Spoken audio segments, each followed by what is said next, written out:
ਵਾਹਿਗੁਰੂ ਜੀ ਕਾ ਖਾਲਸਾ ਵਾਹਿਗੁਰੂ ਜੀ ਕੀ ਫਤਿਹ। ਗੁਰੂ ਪਿਆਰਿਓ, ਅੱਜ ਆਪਾਂ ਅਸ਼ਟਪਦੀ 14ਵੀਂ ਤੇ ਪਦ ਚੌਥਾ ਵਿਚਾਰਨ ਜਾ ਰਹੇ ਹਾਂ। ਜਿਵੇਂ ਆਪਾਂ ਅਕਸਰ ਬੇਨਤੀ ਕਰਦੇ ਹਾਂ ਕਿ ਕੋਈ ਵੀ ਪ੍ਰਾਣੀ ਧਰਤੀ ਉੱਤੇ ਇੰਨਾ ਸਿਆਣਾ ਨਹੀਂ ਹੈ, ਇੰਨਾ ਵਿਵੇਕ ਬੁੱਧ ਵਾਲਾ ਨਹੀਂ, ਜਿਹੜਾ ਗੁਰੂ ਮਹਾਰਾਜ ਸੱਚੇ ਪਾਤਸ਼ਾਹ ਦੀਆਂ ਰਮਜ਼ਾਂ ਨੂੰ ਪੂਰੀ ਤਰ੍ਹਾਂ ਸਮਝ ਸਕੇ।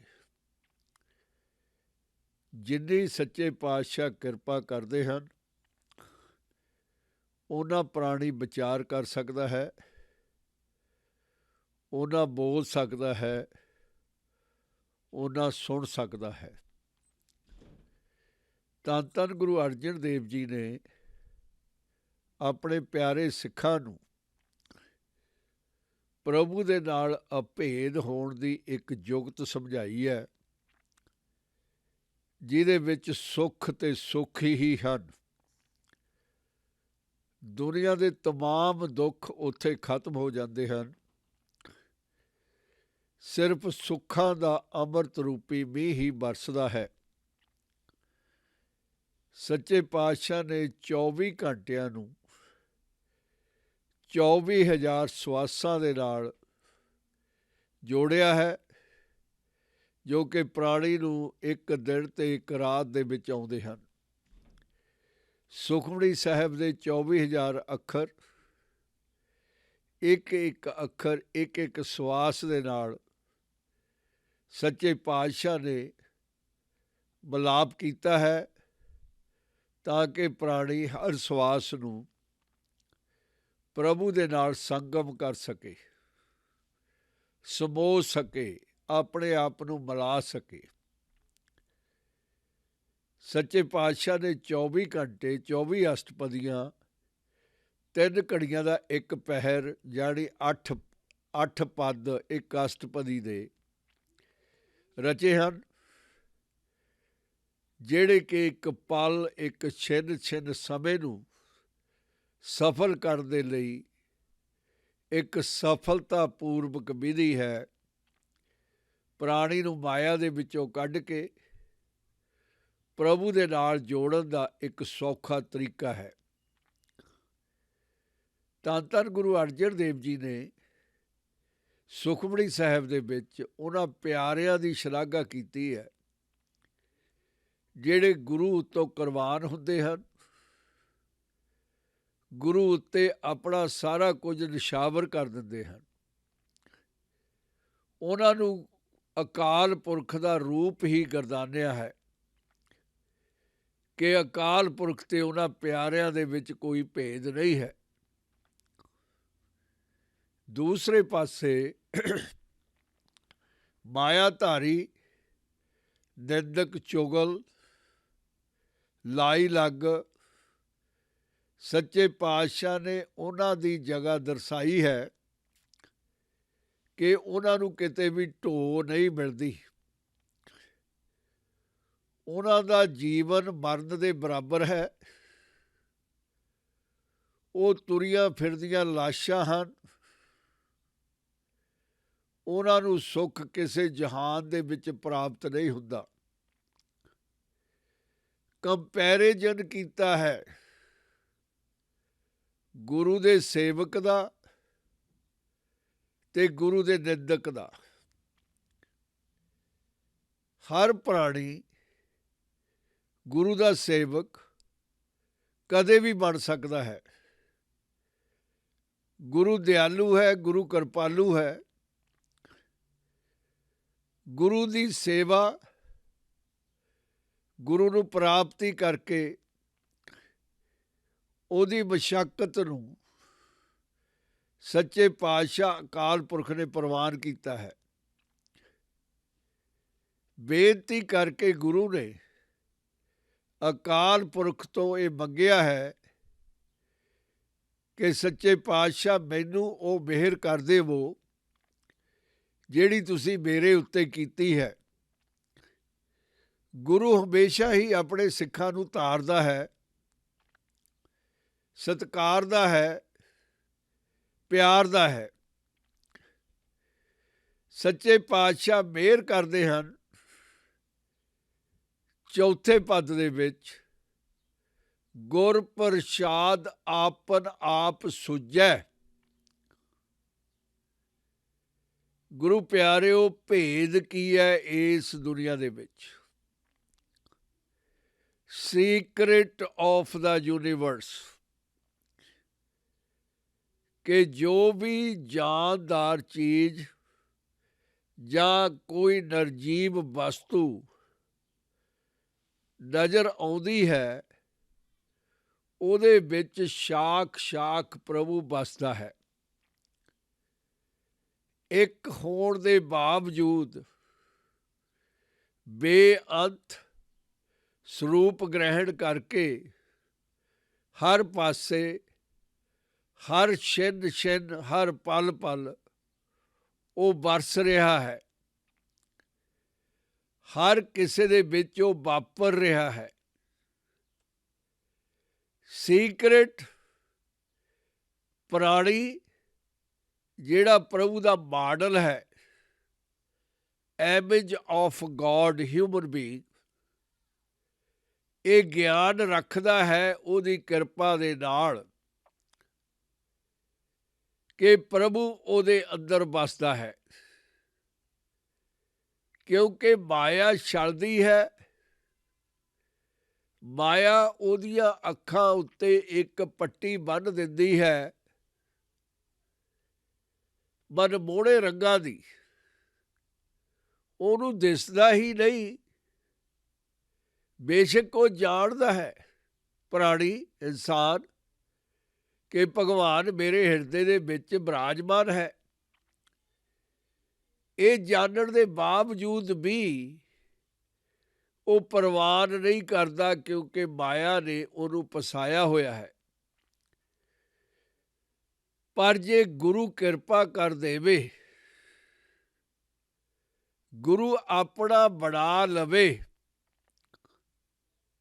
ਤਾਂ ਸੰਭਵ ਹੋ ਜਾਂਦਾ ਹੈ ਕਿ ਉਹਨੂੰ ਅਕਾਲ ਪੁਰਖ ਦੀ ਹਾਜ਼ਰੀ ਆਪਣੇ ਆਪ ਦੇ ਵਿੱਚ ਮਹਿਸੂਸ ਹੋਣ ਲੱਗ ਜਾਂਦੀ ਹੈ। ਕਿਉਂਕਿ ਉਹਦੇ ਵਿੱਚ ਇੱਦਾਂ ਦੀ ਕੋਈ ਸ਼ਕਤੀ ਨਹੀਂ ਹੈ ਕਿ ਉਹ ਆਪ ਹੀ ਪ੍ਰਭੂ ਨੂੰ ਮਹਿਸੂਸ ਕਰ ਲਵੇ।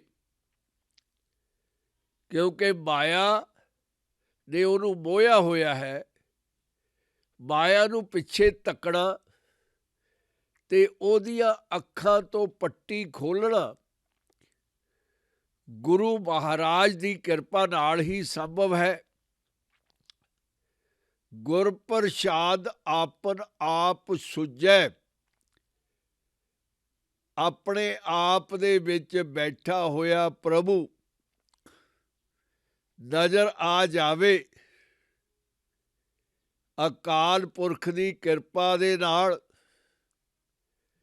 ਵਾਹਿਗੁਰੂ ਦੀ ਕਿਰਪਾ ਦੇ ਨਾਲ ਆਪਣੇ ਹਿਰਦੇ ਦੇ ਵਿੱਚ ਵਸਿਆ ਹੋਇਆ ਪ੍ਰਭੂ ਲੱਭ ਜਾਵੇ। ਤਿਸ ਕੀ ਜਾਨੋ ਤ੍ਰਿਸ਼ਨਾ ਬੁਝੈ। ਗੁਰੂ ਪਿਆਰਿਓ, ਇਹ ਦੁਨੀਆ ਨੱਚ ਰਹੀ ਹੈ ਮਾਇਆ ਦੀ ਨਚਾਈ ਹੋਈ। ਕਿਸੇ ਦੇ ਕੋਲ ਕੋਈ ਮੇਲ ਨਹੀਂ ਹੈ। ਬਹੁਤ ਤੇਜ਼ ਰਫ਼ਤਾਰ ਨਾਲ ਭੱਜੀ ਫਿਰਦੀ ਹੈ। ਪਰ ਜੇ ਤ੍ਰਿਸ਼ਨਾ ਨੂੰ ਮਾਈਨਸ ਕਰ ਦਿੱਤਾ ਜਾਵੇ ਤਾਂ ਸਬਰ ਸੰਤੋਖ ਪ੍ਰਵੇਲ ਕਰ ਜਾਵੇਗਾ, ਘਰ ਕਰ ਲਵੇਗਾ ਪ੍ਰਾਣੀਆਂ ਦੇ ਹਿਰਦੇ ਦੇ ਵਿੱਚ। ਇਹ ਤ੍ਰਿਸ਼ਨਾ ਹੀ ਕਾਲੀ ਦਾ ਨਾਂ ਹੈ। ਇਹ ਤ੍ਰਿਸ਼ਨਾ ਹੀ ਸੋਚ ਨੂੰ ਵਿਗਾੜਦੀ ਹੈ। ਪਰ ਜੇ ਉਹਦੇ ਉੱਤੇ ਵਾਹਿਗੁਰੂ ਦੀ ਕਿਰਪਾ ਹੋ ਜਾਂਦੀ ਹੈ, ਮਾਇਆ ਦੇ ਸਤਾਏ ਹੋਏ ਪ੍ਰਾਣੀ ਉੱਤੇ ਉਹਨੂੰ ਸਾਖਸ਼ਾਤ ਪ੍ਰਭੂ ਨਜ਼ਰ ਆ ਜਾਂਦਾ ਹੈ ਆਪਣੇ ਵਿੱਚ ਸਮੋਇਆ ਹੋਇਆ, ਤਾਂ ਉਹਦੀ ਤ੍ਰਿਸ਼ਨਾ ਜਿਹੜੀ ਮੁੱਕ ਜਾਂਦੀ ਹੈ। ਉਹ ਸਮਝ ਜਾਂਦਾ ਹੈ ਕਿ ਇਹ ਜਿਹੜਾ ਮੈਨੂੰ ਬੁਖਾਰ ਚੜ੍ਹਿਆ ਹੋਇਆ ਤ੍ਰਿਸ਼ਨਾ ਦਾ, ਉਹ ਪੂਰੀ ਮਿਟ ਜਾਂਦੀ ਹੈ ਗੁਰੂ ਦੀ ਦਇਆ ਦੇ ਦੁਆਰਾ। ਆਪਣੇ ਆਪ ਨੂੰ ਸਮਝ ਲੈਣਾ, ਆਪਣੇ ਵਿੱਚ ਬੈਠਾ ਪ੍ਰਭੂ ਜਾਣ ਲੈਣਾ, ਤਾਂ ਤ੍ਰਿਸ਼ਨਾ ਦੌੜ ਗਈ, ਸਬਰ ਸੰਤੋਖ ਦੀ ਜ਼ਿੰਦਗੀ ਆ ਗਈ, ਤੇ ਉਹਦੀਆਂ ਸਾਰੀਆਂ ਸੋਚਾਂ ਖਾਹਿਸ਼ਾਂ ਮੁੱਕ ਗਈਆਂ। ਉਹਦੀਆਂ ਮੈਂ ਦੀਆਂ ਕਹਾਣੀਆਂ ਪੂਰੀਆਂ ਹੋ ਗਈਆਂ। ਸਾਧ ਸੰਗ ਹਰ ਹਰ ਜਸ ਕਹਤ, ਸਰਬ ਰੋਗ ਤੇ ਉਹ ਹਰ ਜਨ ਰਾਹਤ। ਜਿਹੜੇ ਪ੍ਰਾਣੀ ਸਤ ਸੰਗਤ ਦੇ ਵਿੱਚ ਬੈਠ ਕੇ ਉਸ ਪਰਮੇਸ਼ਰ ਨੂੰ ਧਿਆਉਂਦੇ ਹਨ, ਉਹਦਾ ਕੀਰਤਨ ਕਰਦੇ ਹਨ, ਉਹਨਾਂ ਨੂੰ ਕੋਈ ਬਿਮਾਰੀ ਨਹੀਂ ਲੱਗਦੀ। ਪ੍ਰਭੂ ਨੇ ਪ੍ਰਾਣੀ ਨੂੰ ਅਪਾਇਆ ਹੈ, ਪਾਲਿਆ ਹੈ, ਦੁਨੀਆ ਦੇ ਵਿੱਚ ਉਹਦੀਆਂ ਖਾਹਿਸ਼ਾਂ ਪੂਰੀਆਂ ਕੀਤੀਆਂ ਹਨ, ਹਰ ਵੇਲੇ ਉਹਦਾ ਖਿਆਲ ਰੱਖਿਆ ਹੈ। ਪਰ ਫਿਰ ਵੀ ਉਹ ਮੌਤ ਤੋਂ ਬਹੁਤ ਡਰਦਾ ਹੈ। ਸੁੰਨ ਹੋ ਜਾਂਦਾ ਹੈ ਜਦੋਂ ਕਿਸੇ ਨੂੰ ਮਰਦਾ ਦੇਖਦਾ ਹੈ। ਮੌਤ ਤੋਂ ਨਿਜਾਤ ਨਹੀਂ ਪਾ ਸਕਦਾ। ਉਹਦੇ ਡਰ ਤੋਂ ਖਾਸ਼ ਰੱਖਦੇ ਹੋਏ ਵੀ ਕਿ ਮੈਂ ਯਾਦ ਨਹੀਂ ਕਰਦਾ, ਫਿਰ ਵੀ ਆਪਣੇ ਆਪ ਨੂੰ ਉਹਦੇ ਬੁਖਾਰ ਦੇ ਵਿੱਚ ਫਸਾਈ ਬੈਠਾ ਹੈ। ਤਾਪ ਚੜ੍ਹਿਆ ਹੋਇਆ ਹੈ ਮੌਤ ਦਾ ਹਰ ਕਿਸੇ ਨੂੰ। ਸੱਚੇ ਪਾਤਸ਼ਾਹ ਮਿਹਰ ਕਰਦੇ ਹਨ ਕਿ ਜੇ ਆਪਣਾ ਜਿਉਣਾ ਹੀ ਪ੍ਰਭੂ ਨੂੰ ਸੌਂਪ ਦੇਵੇ, ਆਪਣੇ ਆਪ ਨੂੰ ਹੀ ਉਹਨੂੰ ਸਮਰਪਣ ਕਰ ਦੇਵੇ, ਤਾਂ ਰੋਗ ਤੇਰੇ ਸਾਰੇ ਖਤਮ, ਵਿੱਚੇ ਤੇਰਾ ਮੌਤ ਦਾ ਡਰ, ਮੌਤ ਦੀ ਭੈ, ਤਮਾਮ ਦੁਨੀਆ ਦੀਆਂ ਬਿਮਾਰੀਆਂ ਤੋਂ ਖਲਾਸੀ ਤੈਨੂੰ ਮਿਲ ਜਾਵੇਗੀ। ਗੁਰੂ ਪਿਆਰਿਓ, ਇੱਕ ਵੇਰ ਆਪਾਂ ਅੰਗਰੇਜ਼ੀ ਦੇ ਵਿੱਚ ਇਸੇ ਪਦ ਨੂੰ ਵਿਚਾਰ ਲਈਏ। ਸੱਚੇ ਪਾਤਸ਼ਾਹ ਦੀ ਕਿਰਪਾ ਦੇ ਨਾਲ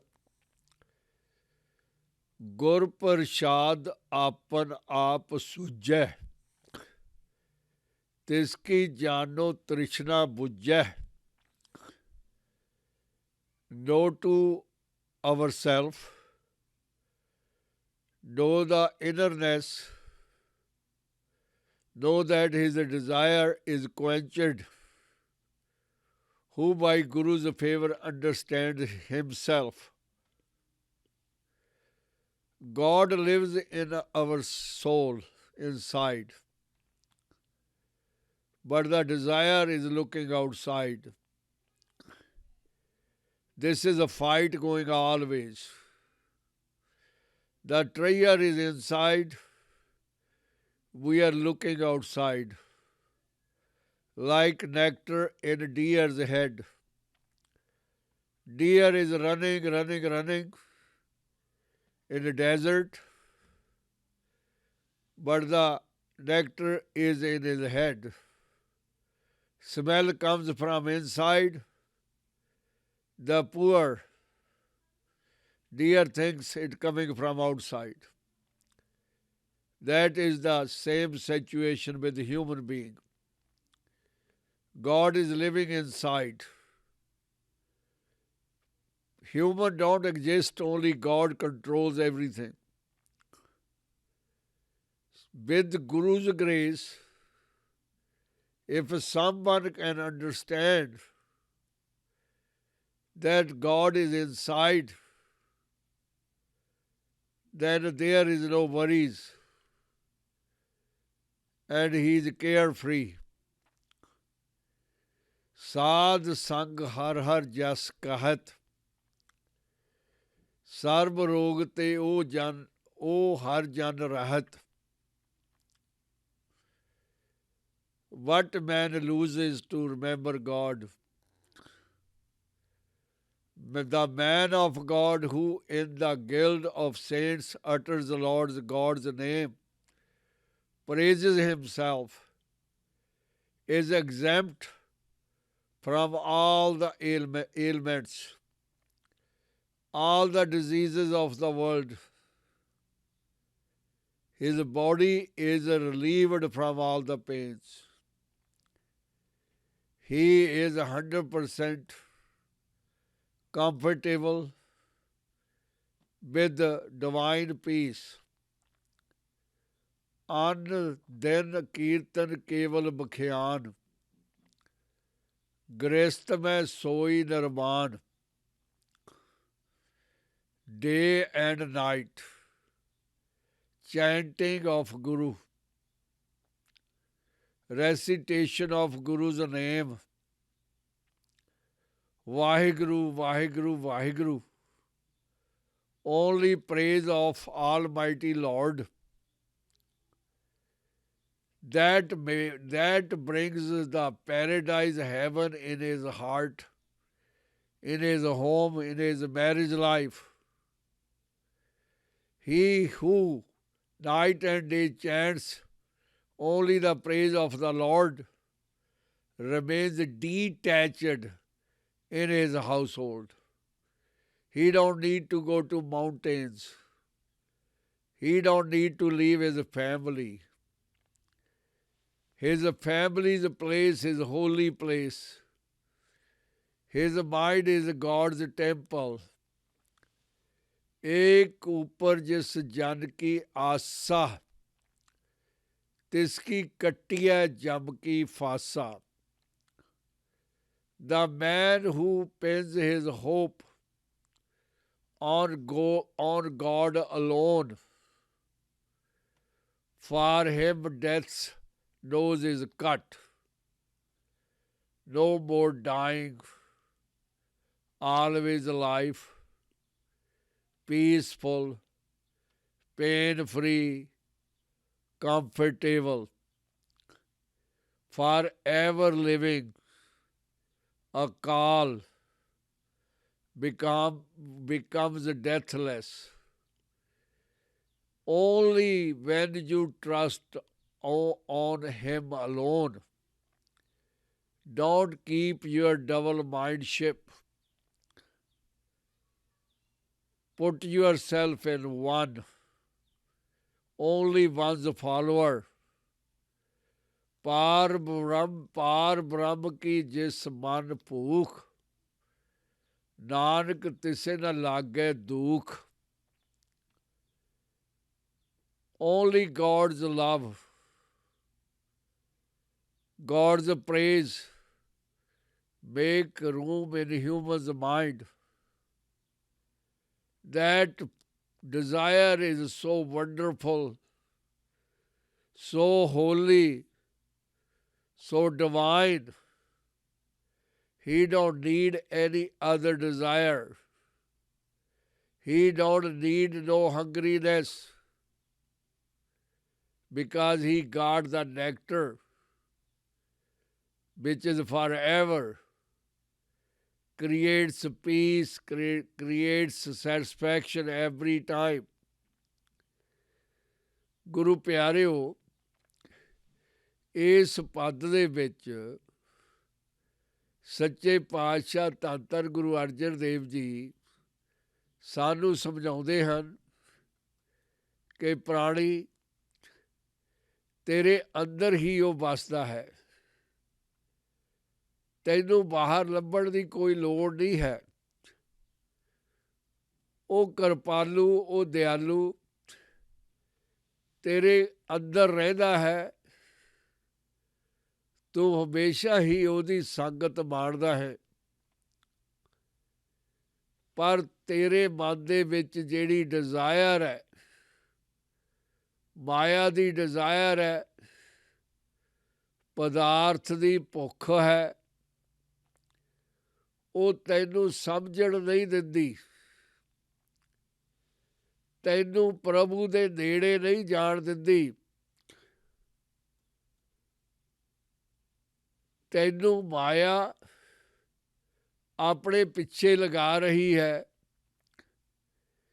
ਜਦੋਂ ਕਿ ਮਾਇਆ ਗੁਰੂ ਦੀ ਦਾਸੀ ਹੈ। ਤੂੰ ਗੁਰੂ ਅੱਗੇ ਬੇਨਤੀ ਅਰਦਾਸ ਕਰ, ਨਿਮਾਣਾ ਨਿਤਾਣਾ ਹੋ ਕੇ ਉਹਦੀ ਸ਼ਰਨ ਦੇ ਵਿੱਚ ਢਹਿ ਪੈ।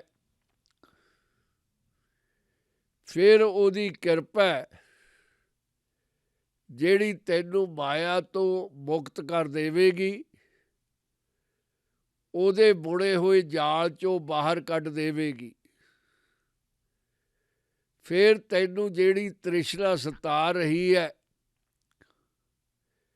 ਖਾਸ਼ਾਂ ਦੀ ਪੰਡ ਤੂੰ ਚੁੱਕੀ ਫਿਰਦਾ, ਬਹੁਤ ਭਾਰੀ ਹੈ, ਪਿਆਰਿਆਂ ਨਿਜਾਤ ਮਿਲ ਜਾਵੇਗੀ ਇਸ ਪੰਡ ਤੋਂ। ਇਹਦਾ ਤੌਰ ਤਰੀਕਾ ਜਿਸ ਤਰ੍ਹਾਂ ਮਾਇਆ ਦੇ ਤੌਰ ਤਰੀਕੇ ਹਨ ਕਿ ਨਿੰਦਕਾਂ ਦੀ ਭੀੜ ਇਕੱਠੀ ਕੀਤੀ ਜਾਵੇ, ਉੱਥੇ ਪਦਾਰਥ ਵਰਤਾਏ ਜਾਣ, ਵੱਖਰੇ ਵੱਖਰੇ ਨਾਚ ਪੈਦਾ ਕਰਕੇ ਇੱਕ ਦੂਜੇ ਨੂੰ ਮੋਹਿਆ ਜਾਵੇ, ਰੰਗਾਂ ਨੂੰ ਬਣਾ ਕੇ। ਇਸੇ ਤਰ੍ਹਾਂ ਪ੍ਰਭੂ ਦੇ ਪਿਆਰਿਆਂ ਦੇ ਅਸੂਲ ਹਨ ਕਿ ਉਹਨੂੰ ਸਿਮਰਨ ਵਾਲੇ ਇਕੱਠੇ ਹੋ ਕੇ ਚੈਂਟੇ ਕਰਨ, ਉਹਦੀਆਂ ਗੱਲਾਂ ਕਰਨ, ਉਹਦੀਆਂ ਬਾਤਾਂ ਕਰਨ, ਉਹਦੇ ਵਿੱਚੋਂ ਵੀ ਰਸ ਪ੍ਰਾਪਤ ਹੁੰਦਾ ਹੈ। ਜਿਹੜੀ ਭੈੜੀ ਕੰਪਨੀ ਹੈ, ਭੈੜਾ ਰਸ, ਸਤ ਸੰਗਤ ਦਾ ਪਿਆਰਾ ਰਸ, ਦੋਨੇ ਪਾਸੇ ਹੀ ਰਸ ਹਨ, ਪਰ ਇੱਕ ਨਰਕੀ ਹੈ, ਇੱਕ ਸਵਰਗੀ ਹੈ। ਗੁਰੂ ਦੀ ਕਿਰਪਾ ਦੇ ਨਾਲ ਹੀ ਤੈਨੂੰ ਮੋਕਸ਼ ਵਾਲਾ ਰਾਹ ਮਿਲਦਾ ਹੈ। ਤੇਰਾ ਕੀ ਲੱਗਦਾ ਹੈ? ਉਹਨਾਂ ਪਿਆਰਿਆਂ ਨੂੰ ਲੱਭ ਲੈ ਜਿਨ੍ਹਾਂ ਨੂੰ ਉਹਦਾ ਪਤਾ ਹੈ। ਤੇਰੀਆਂ ਜਿਹੜੀਆਂ ਬਿਮਾਰੀਆਂ ਤੇਰੇ ਜਿਹੜੇ ਰੋਗ ਨੇ ਕੱਟੇ ਜਾਣਗੇ, ਨਿਜਾਤ ਪਾ ਲਵੇਗਾ। ਦਿਨ ਰਾਤ 24 ਘੰਟੇ ਹਰ ਵੇਲੇ ਇਹ ਤੈਨੂੰ ਕੁਝ ਛੱਡਣਾ ਨਹੀਂ ਪੈਣਾ। ਤੇਰੀ ਕਪੈਸਿਟੀ ਪ੍ਰਭੂ ਨੇ ਬਹੁਤ ਵੱਡੀ ਕੀਤੀ ਹੈ, ਤੈਨੂੰ ਕੁਝ ਲੱਭਣਾ ਨਹੀਂ ਪੈਣਾ। ਤੈਨੂੰ ਭੰਡਾਰ ਦਿੱਤਾ ਹੋਇਆ ਮੈਮਰੀ ਦਾ। ਇੱਕ ਟਿਕ ਟਿਕੀ ਉਹਦੇ ਲਈ ਖਾਲੀ ਛੱਡ ਦੇ। ਜਿਵੇਂ ਦੁਨਿਆਵੀ ਲੋਕ ਕੰਪਿਊਟਰ ਨੂੰ ਜਾਣਦੇ ਹਨ ਕਿ ਇੱਕ ਸਕਰੀਨ ਦੇ ਉੱਤੇ ਅਨੇਕਾਂ ਵਿੰਡੋਆਂ ਖੋਲ੍ਹ ਲੈਂਦੇ ਹਨ, ਇੱਕੋ ਸਮੇਂ ਦੇ ਉੱਤੇ ਆਪਣੇ ਮਨ ਦੇ ਨਾਲ ਸਾਰੀਆਂ ਨੂੰ ਕੰਟਰੋਲ ਕਰਦੇ ਹਨ। ਪ੍ਰਾਣੀ ਆਪਣੀ ਜੀਵਨ ਜਾਂਚ ਨੂੰ ਸਮਝ ਕੇ ਪ੍ਰਭੂ ਦੀ ਇੱਕ ਖਿੜਕੀ ਪੂਰੀ ਤਰ੍ਹਾਂ ਖੋਲ੍ਹ ਲੈ, ਜਿਹੜੀ ਬੰਦ ਕਰਦੀ ਹੀ ਨਹੀਂ, ਉਹਨੂੰ 24 ਘੰਟੇ ਖੁੱਲ੍ਹੀ ਰੱਖ। ਤੇਰਾ ਆਟੋ ਸਿਸਟਮ ਹੈ ਜਿਹੜਾ ਉਹਦੇ ਨਾਲ ਜੁੜ ਜਾਵੇਗਾ, ਤੇ ਕੀਰਤਨ ਦੀ ਜਿਹੜੀ ਧੁਨੀ ਹੈ ਤੇਰੇ ਅੰਦਰੋਂ ਵੀ ਨਿਕਲੇਗੀ। ਤੈਨੂੰ ਪ੍ਰਭੂ ਦੀ ਵੱਜਦੀ ਬੀਨ ਸੁਣਾਈ ਵੀ ਦੇਵੇਗੀ। ਫਿਰ ਤੈਨੂੰ ਪਤਾ ਲੱਗੇਗਾ ਕਿ ਗ੍ਰਸਥ ਜੀਵਨ ਕਿੰਨਾ ਪਾਕ ਹੈ, ਕਿੰਨਾ ਪਵਿੱਤਰ ਹੈ, ਕਿੰਨਾ ਉੱਚਾ ਹੈ ਤੇ ਕਿੰਨਾ ਸੁੱਚਾ ਹੈ। ਤੇਰਾ ਘਰ ਹੀ ਮੰਦਰ ਬਣ ਜਾਵੇਗਾ। ਗੁਰੂ ਦੀ ਮਹਿਮਾ ਗਾਇਣ ਦੇ ਨਾਲ ਪਿਆਰਿਆ ਤੈਨੂੰ ਪ੍ਰਭੂ ਦੀ ਜਦੋਂ ਉਹਦੇ ਨਾਮ ਦੀ ਭੁੱਖ ਜਾਗ ਪਈ, ਤੇਰੀਆਂ ਸਾਰੀਆਂ ਭੁੱਖਾਂ ਦੀ ਸਮਾਪਤੀ। ਪਰ ਇੱਕ ਗੱਲ ਧਿਆਨ ਨਾਲ ਸੁਣ ਲੈ, ਜਿਹੜੇ ਕੱਚੇ ਐ ਉਹਨਾਂ ਦਾ ਅਤਵਾਰ ਨਹੀਂ ਕਰੀਦਾ, ਤੇ ਆਪ ਵੀ ਕੱਚੇ ਨਹੀਂ ਬਣੀਦਾ। ਕੱਚਿਆਂ ਦਾ ਕੰਮ ਕੱਚਾ, ਪੱਕਿਆਂ ਦਾ ਕੰਮ ਪੱਕਾ। ਅੱਜ ਤੱਕ ਕੋਈ ਕੱਚਿਆਂ ਦੇ ਆਸਰੇ ਤਰਿਆ ਨਹੀਂ, ਡੁੱਬਿਆ ਹੀ ਹੈ।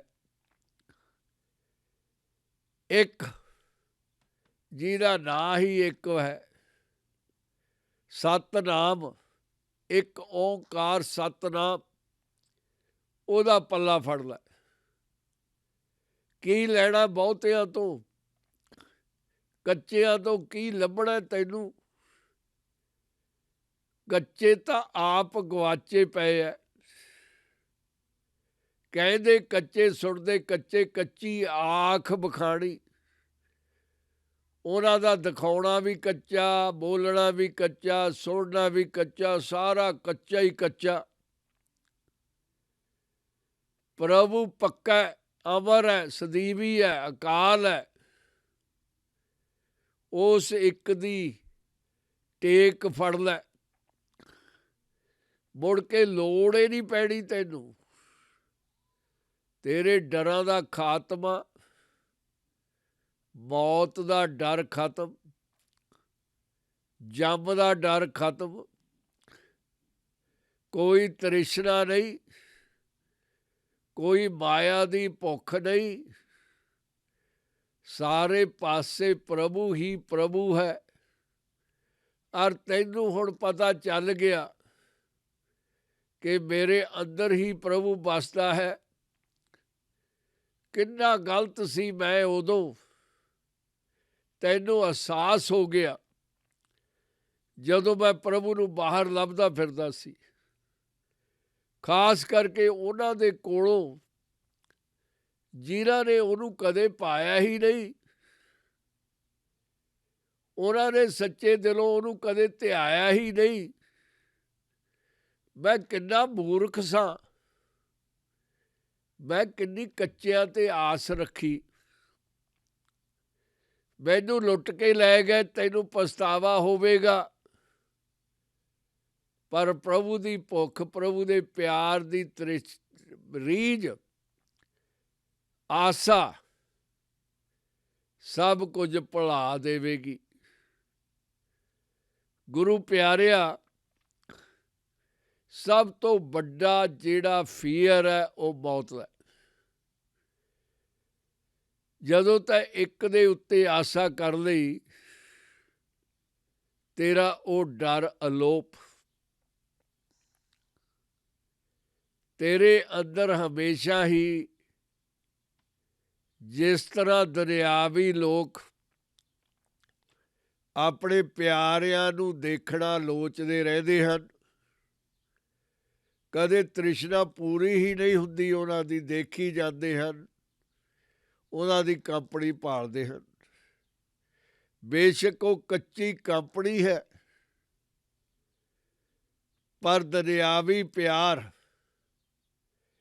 ਇੱਕ ਕਸਰਤ ਦੀ ਤਰ੍ਹਾਂ ਹੈ, ਇੱਕ ਟ੍ਰੇਨਿੰਗ ਦੀ ਤਰ੍ਹਾਂ ਹੈ। ਉਸ ਸਦੀਵੀ ਨੂੰ ਲੱਭਣ ਦੇ ਲਈ, ਉਸ ਅਮਰ ਨੂੰ ਜਾਣਨ ਦੇ ਲਈ ਉਹ ਭੁੱਖ ਪੈਦਾ ਕਰ ਲੈ। ਤੈਨੂੰ ਹੋਰ ਸਾਰੀਆਂ ਭੁੱਖਾਂ ਤ੍ਰੇਹਾਂ ਭੁੱਲ ਜਾਣਗੀਆਂ ਪਿਆਰਿਆ। ਸੱਚੇ ਪਾਤਸ਼ਾਹ ਨੇ ਤੇਰੇ ਤੇ ਅਪਾਰ ਕਿਰਪਾ ਕੀਤੀ ਹੈ। ਤੇਰੇ ਅੱਖਾਂ ਦੇ ਉੱਤੋਂ ਮਾਇਆ ਦੀ ਪੱਟੀ, ਤੇਰੀ ਨੀਂਦ ਜਿਹੜੀ ਤੈਨੂੰ ਸਵਾਰਥ ਤ੍ਰਿਸ਼ਨਾ ਦੇ ਵਿੱਚ ਸੁਲਾਈ ਜਾਂਦੀ ਸੀ, ਉਹ ਤੋਂ ਵੀ ਨਿਜਾਤ ਮਿਲ ਗਈ। ਹੁਣ ਤੇਰੀਆਂ ਅੱਖਾਂ ਦੇਖ ਸਕਦੀਆਂ ਹਨ, ਪ੍ਰਭੂ ਨੂੰ ਤੱਕ ਸਕਦੀਆਂ ਹਨ।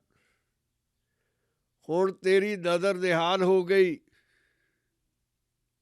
ਸੱਚੇ ਪਾਤਸ਼ਾਹ ਦੀ ਕਿਰਪਾ ਦੇ ਨਾਲ। ਗੁਰੂ ਪਿਆਰਿਓ, ਅੱਜ ਇੰਨਾ ਹੀ। ਵਾਹਿਗੁਰੂ ਜੀ ਕਾ ਖਾਲਸਾ, ਵਾਹਿਗੁਰੂ ਜੀ ਕੀ ਫਤਿਹ।